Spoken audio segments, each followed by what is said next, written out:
Richie Kotzen, bonjour. La scène, c'est important pour vous? Yeah, I think it really is, and I think it's more important now than it's ever been. Oui, c'est important de jouer sur scène, effectivement, et je crois que c'est plus important maintenant que ça ne l'était il y a quelques années.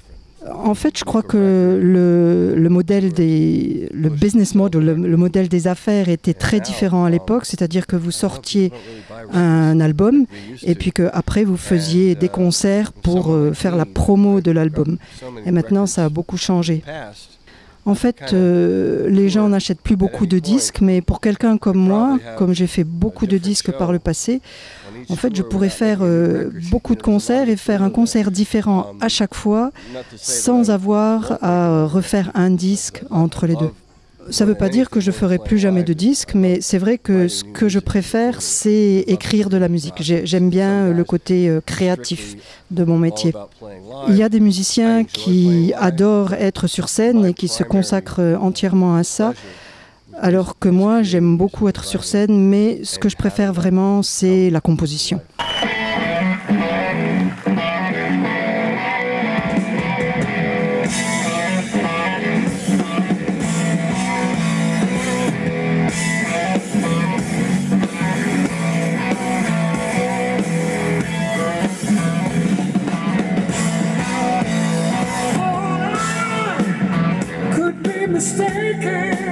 Rock and roll, soul, funk, quelles sont vos inspirations? They're kind of varied.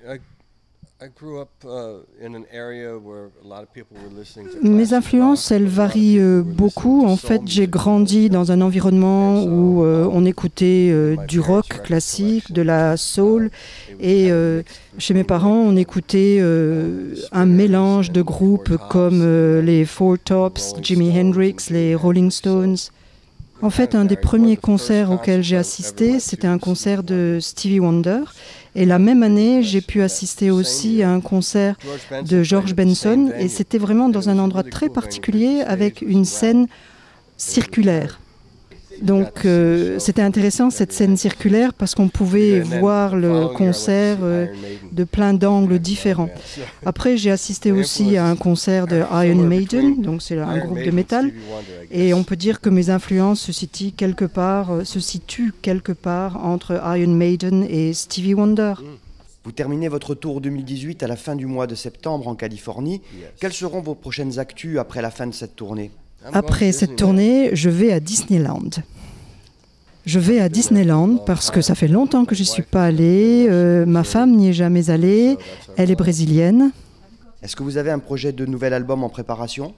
You know, I have a few new songs. I've released 2 new songs this year. Last year I put out a full record. This year I put out 2 new songs and I just finished recording a third one. En fait, l'année dernière, j'ai sorti un album complet. Pour l'instant, cette année, j'ai 2 chansons qui sont vraiment terminées et je viens d'en finir une 3e. Et mon prochain objectif, en fait, c'est de faire une vidéo qui puisse coller à cette chanson. Donc, j'espère pouvoir sortir un single très bientôt, mais c'est vrai que je dois avoir au moins 200 idées qui demandent à être peaufinées, développées sur mon iPhone.